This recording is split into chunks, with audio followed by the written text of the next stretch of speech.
अस्सलाम वालेकुम। आज का टॉपिक है Bobath and neuro developmental therapy in paediatrics. Bobath concept, also called neurodevelopmental therapy, is a therapeutic approach developed by Berta Bobath and Carol Bobath for children with neurological disorder, especially cerebral palsy.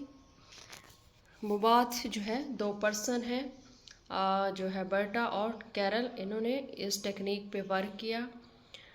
इनका M था कि functional movement को improve करना है, normal movement pattern को facilitate करना है और जो एबनॉर्मल मूवमेंट एंड पोस्चर है उसको इनहिबिट करना है और इन्हेंस करना है डेली एक्टिविटीज़ में।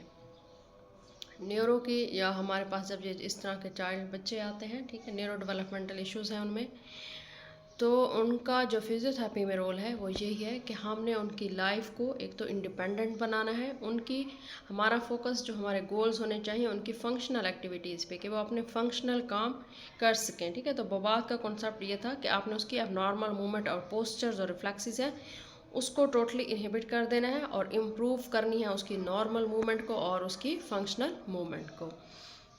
प्रिंसिपल्स ऑफ बोबाथ क्या है कि मसल टोन को नॉर्मलाइज करना है, नॉर्मल मूवमेंट को फैसिलिटेट करना है, इनहिबिट करना है एबनॉर्मल मूवमेंट पैटर्न को, पोस्चरल कंट्रोल को डेवलप करना है, फंक्शनल एंड टास्क ओरिएंटेड, कि हमेशा जो भी एक्टिविटी करें वो टास्क ओरिएंटेड होनी चाहिए और सिंपल से कम्प्लेक्स की तरफ जाएं जो आपने एक्टिविटीज़ करवानी है, और एक्टिव पार्टिसिपेशन ऑफ चाइल्ड, कि उसमें बच्चा जो है वो एक्टिवली पार्टिसिपेट करे। अब इसके की पॉइंट्स ऑफ कंट्रोल कि अकॉर्डिंग टू बोबाथ के जो पॉइंट्स ऑफ कंट्रोल हैं, इसके अकॉर्डिंग जो प्रॉक्सिमल की पॉइंट्स ऑफ कंट्रोल हैं वो क्या हैं? These are located near the centre of a body and are mainly use to control posture and stability. Posture and stability के लिए कौन से प्रॉक्सिमल की पॉइंट्स हैं? हेड एंड नेक, ठीक है, शोल्डर गडल, ट्रंक, पेल्विस। और इसका फंक्शन क्या है इसके, कि जब आपने हेड और ट्रंक को कंट्रोल करना होगा, ठीक है, तो उसके लिए हेड ट्रंक के लिए आपके जो कहाँ से सपोर्ट देगा फिजियोथेरेपिस्ट? उसके हेड से, उसकी पेल्विस से, इसी तरह से पोस्टल स्टेबिलिटी को भी फैसिलिटेट करेगा और वेट शिफ्टिंग एंड बैलेंस को प्रमोट करेगा, मसल टोन एंड अलाइनमेंट जो है वो इम्प्रूव होगी, असिस्ट करेगा ट्रांजिशनल मूवमेंट्स, ठीक है, रोलिंग है, सिटिंग है, स्टैंडिंग है। Therapist places hands on pelvis and trunk during seat to stand training to facilitate weight shifting and trunk extension, कि जब भी वो ये एक्टिविटीज़ सिटिंग है, रोलिंग है, स्टैंडिंग है, तो उसमें थेरापिस्ट क्या करेगा? उसके मूवमेंट में उसको असिस्ट करेगा। और ये जो उसके बेसिक ये जो पॉइंट्स बताए हुए हैं कि हम या तो उसके शोल्डर गडल से जो उसके मूवमेंट है उसी के अकॉर्डिंग हमने उसको क्या करना होगा? सपोर्ट प्रोवाइड करनी होगी। और जो डिस्टल की पॉइंट्स हैं, ठीक है, ये अवे फ्रॉम द डिस्टल की पॉइंट्स हमारे हमेशा away from the body mean ये हैंड और फीट की तरफ जाते हैं। तो अगर आप हैंड से ऊपर हैं रिस्ट और एल्बोज और नीज, एंकल एंड फीट, ठीक है, तो ये हमारे क्या हैं? डिस्टल की पॉइंट्स हैं। और ये इनका क्या काम है? ये selective movement of a limbs को फैसिलिटेट करने के लिए, रीचिंग एंड ग्रास्पिंग के लिए, ठीक है, और गेट और बैलेंस के लिए, फंक्शनल एक्टिविटीज़ के लिए। इसकी टेक्निक्स हैं दो बोबाथ की, एक facilitation techniques and inhibitory techniques. Weight shifting, trunk rotation, guided reaching, weight bearing, transitional movement, functional activities and play.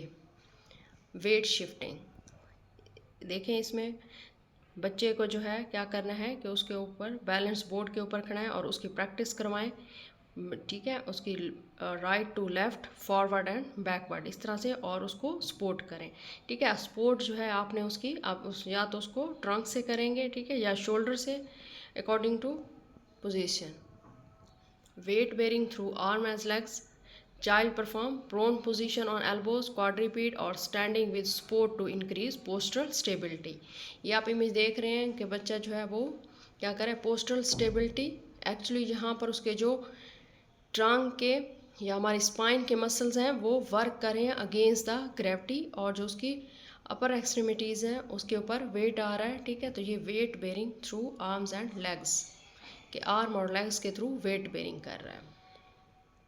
Guided reaching activities, कि जहाँ पर रीचिंग एक्टिविटीज़ करवानी है किस तरह से, कि आपने प्लेस करना है आउटसाइड द बेस, ठीक है, एक जो बेस उसकी बनी है वहाँ पर आपने, और फिर उसको सपोर्ट करना है और उसका जो है पोस्चर आपने मेंटेन रखते हुए, अगर उसको आप जो है इसमें दो और गाइडेड रीचिंग एक्टिविटीज़ हैं कि वो एक तो या तो वो बच्चा खुद चल के जाए या वहीं पर उसको बिठा के जस्ट उसके अपने हैंड के मूवमेंट्स हैं लाइक ये, ठीक है। यहाँ पर अपर लिम्ब के थ्रू रीचिंग है और जहाँ पर रीचिंग वो लोअर लिम्ब के थ्रू कर रहे हैं, ठीक है। तो यहाँ पर वो सिट टू स्टैंड में आया है और उसको सपोर्ट करना है, कहाँ से कर रहे हैं, ट्रंक सपोर्ट कर रहे हैं। अब यहाँ पर देखें बच्चे को, और यहाँ पर वो क्या कर रहे हैं, अपने अपर लिम्ब के थ्रू रीचिंग एक्टिविटी परफॉर्म कर रहे हैं। ट्रंक रोटेशन, ट्रंक रोटेशन क्या है कि इसमें जो है ट्रंक रोटेशन किस तरह से होगी, जब इसकी पेल्विस को स्टेबलाइज करेंगे तो उसकी ट्रंक को राइट एंड लेफ्ट, तो बच्चा है अब वैसे तो वो मूव नहीं करेगा, उसके लिए कोई अट्रैक्टिव टॉय या कोई चीज़ रखें, उस चीज़ की तरफ बच्चा टर्न करेगा, उसकी ट्रंक जो है वो और जो उसकी पेल्विस है ये दोनों अपोजिट डायरेक्शन में रोटेट करेंगी। ट्रंक को भी सपोर्ट करना है और जो, ठीक है, उसकी जो आपने पेल्विस है, ठीक है, पेल्विस को यहाँ पर देखें, पेल्विस को सपोर्ट कर रहे हैं और जो ट्रंक है वो अपोजिट डायरेक्शन में मूव कर रही है। फंक्शनल एक्टिविटीज़ एंड प्ले, ठीक है, बच्चे के साथ फंक्शनल एक्टिविटीज़ करेंगे। फंक्शनल एक्टिविटीज़ के ज़्यादा बेनिफिट्स हैं कि उसमें पूरी बॉडी, ये देखें, ये इसके साथ फंक्शनल एक्टिविटीज़ कोई भी करें तो यहाँ पर उसके क्या इफ़ेक्ट्स आएंगे। एक तो इससे नॉर्मल मूवमेंट पैटर्न इंकरेज होगा, weight shifting, weight bearing improve होगा, पोस्टरल कंट्रोल इन्हेंस होगा, balance and control, equilibrium reactions जो है वो इम्प्रूव होंगे। अब इसमें हमारे पास इनहिबिटरी टेक्निक्स हैं। इनहिबिटरी जो ज़्यादातर स्पास्टिसिटी, जिनमें टोन ज़्यादा हो, हाइपरटोनिसिटी हो, स्पास्टिसिटी हो, उन पेशेंट्स में ये इनहिबिटरी टेक्निक्स इफ़ेक्टिव होती हैं। उसमें देखें हमारे पास प्रोलॉन्ग स्ट्रेच, कि बच्चे को क्या करवाना है, आपने उसकी स्ट्रेचिंग करवानी है और उसका जो ड्यूरेशन है स्ट्रेचिंग का वो आपने बढ़ा देना है। स्ट्रेचिंग नॉर्मल जो हम स्ट्रेचिंग करते हैं वो 5 सेकंड्स की होती है, जब 5 सेकंड से ज़्यादा की करवाएंगे तो वो, ठीक है, उसमें जो होल्ड स्ट्रेच है 20 to 30 सेकंड्स, इवन कि हम 30 मिनट्स तक भी ये स्ट्रेच दे सकते हैं। इन केस जब हम कोई स्प्रिंट वगैरह अप्लाई करते हैं रात के वक्त, तो हम पेशेंट को रिकमेंड करते हैं लाइक कोई उसके ये जब बच्चा टो वॉक कर रहा होता है EFO लगाते हैं या KFO लगाते हैं, नी एंकल फुट आर्थोटिक्स, तो वहाँ पर जो इस तरह के आर्थोटिक्स और स्प्लिंट अप्लाई करते हैं तो वहाँ पर हम टाइम बढ़ा देते हैं अकॉर्डिंग टू बच्चे की जो कंडीशन है कि वो जितना उसको बेयर कर सकता है, तो इसलिए आधा घंटा, घंटा, 2 घंटे, 3 घंटे इस तरह से इंक्रीज़ कर सकते हैं।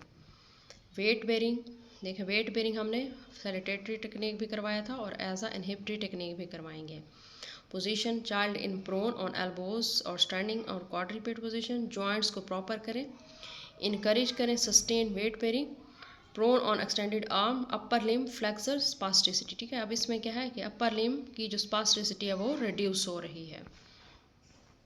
स्लो रिदमिक रॉकिंग, इसमें बच्चे को या तो आप जो है जिम बॉल है उसके ऊपर, या थेरापिस्ट उसको अपनी लैप में ले सकता है और उसको स्लोली रिदमिकली मूवमेंट करवाना है, forward backward side to side, इस तरह से वो स्लो रिदमिक मूवमेंट्स होगी, ठीक है। और ये इसमें क्या हो, जो हाइपरटोनिक बच्चे हैं स्लो रिदमिक जो एक्टिविटी है वो उनमें काम करती है। Decrease extensor and flexor hypertonicity. Postural reflex inhibiting posture, ये वो बात का जो एम था कि जो उसमें जो मूवमेंट्स हैं, ठीक है, उनको इनहिबिट करना है जो कि एबनॉर्मल मूवमेंट्स हैं। तो जो भी अगर उसमें फ्लेक्शन पोस्चर है तो उसको एक्सटेंशन में लिटा दें, एक्सटेंशन है तो उसको फ्लेक्शन में ले जाएं। पूरी बॉडी भी हो सकती है, उसका कोई एक लिम्ब भी, फ़र्ज़ करें अगर उसका आर्म है, अगर उसका राइट आर्म फ्लेक्शन में है और दूसरा एक्सटेंशन में, तो अगर इस तरह की एबनॉर्मलिटी है अपर और लोअर एक्सट्रीमिटी में तो उसको उसकी अपोजिट डायरेक्शन में, ठीक है, position a child opposite to the abnormal posture, कि एबनॉर्मल पोस्चर के आपने उसको अपोजिटली लिटा देना है। और फंक्शनल एक्टिविटीज़ को इनकरेज करना है और उसमें रेपिटेशंस रखनी है, क्योंकि आपको पता है कि फिजियोथेरेपी में जब बार बार रेपिटेशंस होती हैं तो ही रीएजुकेशन होती है, हमारे रिसेप्टर उसको डिटेक्ट करते हैं, ब्रेन को मैसेज जाता है और उससे न्यूरल कनेक्शंस बनते हैं और वो स्ट्रॉन्ग होते हैं, तभी जाके ये मूवमेंट्स इंप्रूव होती हैं। एग्जांपल है, चाइल्ड विल एक्सटेंसर स्पास्टिसिटी है तो उसको फ्लेक्शन में पोजीशन करें, फ्लेक्शन स्पास्टिसिटी के साथ है तो उसको एक्सटेंशन में प्लेस करें, ठीक है। और ट्रंक रोटेशन, उसको hand on a shoulder and other on a pelvis, ठीक है। इसमें देखें उन्होंने दो तरह से, और बच्चे को एक तरफ से बॉल पकड़ा रही है, तो और बच्चा क्या कर रहा है, उस चीज़ की तरफ रोटेट कर रहा है। और ये इस तरह से क्या है, इसमें जो एबनॉर्मल सिनर्जीज़ हैं और रिड्यूस्ड जो टोन है उसको वो रिड्यूस हो रहे हैं। बच्चा खुद ब खुद उसको दोनों तरफ से राइट लेफ्ट जो है ट्रंक रोटेशन करवाई जाएगी। स्लो कंट्रोल्ड मूवमेंट, कि जहाँ पर आपने बच्चे की पेल्विस और ट्रंक को हैंडल करना है और उसको स्लोली मूवमेंट करवाना है, ठीक है। उसको स्लोली मूवमेंट करवानी है और जो है उसको क्विक मूवमेंट से अवॉइड करना है। Slow transition sitting to standing, ठीक है। जब आप बच्चे को जो है उसकी मूवमेंट एक्टिविटी को करवा रहे हैं, फ़र्ज़ करें आप उसको सुपाइन टू सीट ला रहे हैं या सीट टू स्टैंडिंग है और स्टैंडिंग टू वॉक है, तो वहाँ पर एक तो उसको जब इनिशियली बिल्कुल मूवमेंट स्टार्ट हो करवा रहे होते हैं, तो वहाँ पर है कि आप शुरू में उसको क्या करें, सपोर्ट करें। सपोर्ट करने के बाद उसकी मूवमेंट जो है वो स्लोली उसकी मूवमेंट परफॉर्म करवाएं, ठीक है। इस तरह से ये प्रिवेंट इंक्रीज इन स्पास्टिसिटी और प्रमोट्स कंट्रोल्ड मूवमेंट्स। गोल्स क्या है इसके, posture equilibrium balance, facilitate normal movement pattern, functional independence, secondary deformities develop ना हो और डेली एक्टिविटीज़ में क्या करें, पार्टिसिपेट कर सकें। गोल्स, जब भी पेरेंट्स हमारे पास आते हैं, ठीक है, कुछ उनके गोल्स होते हैं, कुछ फिजियोथेरेपिस्ट के गोल्स हैं और कुछ जो है हम बच्चे के इंटरेस्ट के अकॉर्डिंग मूवमेंट्स को लेके चलते हैं, ठीक है। हमारी जो एक्सरसाइजेज हैं वो हमेशा गोल ओरिएंटेड होनी चाहिए। एडवांटेजेस क्या हैं इसके, कि इंडिविजुअलाइज ट्रीटमेंट है, quality of a movement improve होती है, मोटर लर्निंग और neuroplasticity, functional and task oriented होते हैं, family centred approach. Thank you.